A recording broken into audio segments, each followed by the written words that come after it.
welcome to Pre-Market News and Views by InTheMoneyStocks. Today is March 31st, 2015. Thank you all for tuning in. We're going to start off with the S&P 500 E-mini futures, and you're going to see the futures are trading lower by about 8 3/4 points, right to around the 2067 level. So all in all, markets are coming under pressure after the big update yesterday, and we'll see how they play out. The volatility never ceases to amaze me, but we continue to have it throughout the 2015 trading year, and that usually makes for good trading opportunities. So we'll see how today plays out. We'll see where this market goes, and let's look at the stocks that are in the news today. We're going to start off with Charter Communications, CHTR. This is a cable company. It looks like the stock is popping on news that they bought Bright House Networks. Anybody in the Tampa Bay area or the Orlando area knows that Bright House is a leading cable company there. It looks like Charter has bought out Bright House Networks, and the stock is getting a pop on the news. But all in all, I don't know how high this is really going to go from here. I wouldn't expect, even around the 191.50 area was a lot of resistance, all the way up to double top on the daily chart, which was around the 196 level. It looks like we got as high as 203. So this one could go into uncharted territory, no pun intended. But either way, Charter looks pretty strong at the moment. We'll give it the upside bias right now. But if it does come down and fill the gap, there could be a day trade there. So keep this one on the radar today. Depending on what Charter does, this one could be in play for some scalp trades a little bit after the opening bell. Let's take a look at Cons. This is ticker symbol CONN. Stock right now is trading, I believe, at $28. Closed at $28.67. There's not much I would do with this name one way or the other. The only levels I like for this stock would be around $21.85 if it did get down there. They reported earnings. I don't think the numbers were very good. I think they guided lower as well. So you're not seeing a ton of volume here. I guess the stock is holding up. But once it opens up for trading at 9:30, we could see this thing whip around. Keep it on the radar. There's not much I would do with it here. But like I said, if it did get down to around the 21.85 level, that would be an attractive level on the long side. Let's take a look at BHP Billiton. Stock right now is trading down at 46.19, closed at 47.18. I see some daily chart support around 45.50. Keep that one on the radar. I don't know what the news is for this stock, but either way, it is down ticking. Talking about more resource stocks or more mining stocks, TCK, Tech Resources. Stock spiked higher yesterday on some news that it was going to merge with somebody or be taken over. Today, that news is coming out that was a false allegation, and the stock is right back down. So, again, a level I have for Tech Resources today would be around $13.21. If it gets down to $13.21, I think you got a long scalp there. If it doesn't, I would leave it alone. Let's take a look at Johnson Controls. Ticker symbol is JCI. I believe they sold a unit off today to a real estate group.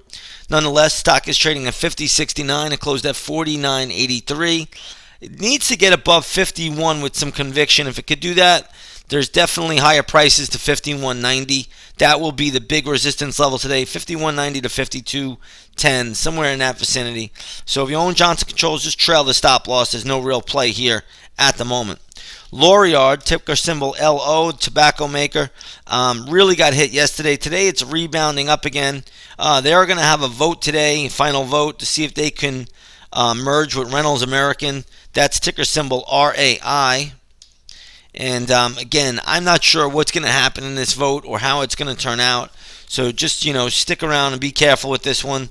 But yesterday, stocks did sell off in anticipation that it would be voted down. So again, proposed merger there. We'll see how it plays out. I'm not really sure ever what kind of news we're going to get. Let's take a look at Intercept, ICPT. This is a pharmaceutical biotech name.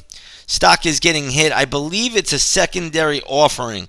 So if I'm not mistaken, I believe this was a secondary offering for Intercept. Yep, they're going to sell 1.2 million shares of common stock in a secondary. So that's not a lot of stock.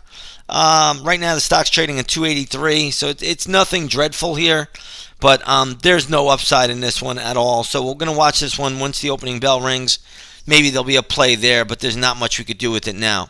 Let's take a look at Movado. It looks like they came out with an a dividend hike. Stock is trading at 27.70, closed at 25.63.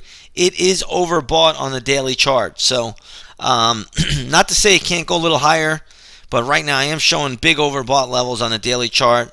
$28 looks like a ton of resistance. We'll see if it could get through there. I would not be looking for more upside in Movado off of this news. Let's take a look at dry ships. Ticker symbol is DRYS.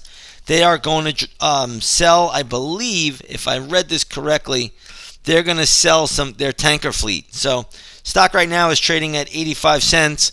Maximum upside on this name today would be around 97 cents. I don't know if it gets up there, but that's what the chart is telling me on the daily chart, which looks pretty solid. This could get to 97 cents maximum. I don't see any higher than that. So keep that on the radar. All right, let's take a look at gold today. Gold is trading up about 90 cents. Gold did sell off yesterday. Gold futures right now are at, I believe, $1,186 an ounce. Let's go over to the GLD. GLD was hit pretty hard yesterday, but today it's trading at 113.83.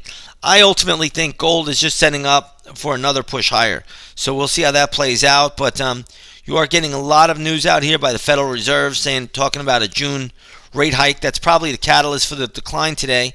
One of the Fed heads came out and said, we're going to hike in June, and that's probably putting pressure on the market. But gold is holding up pretty well, so we'll see how this plays out going forward. But again, there's not a lot of upside nor downside in the gold market at this point in time. It's really just short-term trades. Let's take a look at crude oil. You're going to see that crude oil, spot oil, is trading down 90 cents to $47.78 an ounce. So WTI is down. Let's go over to the USO, which is a good trading vehicle or ETF to trade light sweet crude, and this is trading at $16.95. It closed at $17.23. It's very range bound and choppy, and I think that's going to remain the case for anything crude related. So again, be prepared. When the dollar goes up, crude will generally come under pressure. This morning you could see the US dollar index is trading a little bit higher today, so the dollar is catching a little bit of a bid. It's up about 47 cents at the moment. So we'll see how this all plays out. And right now, we should be in for some morning volatility, in my opinion. That means trading opportunities. So come on over, take a 7-day free trial to the intraday stock chat.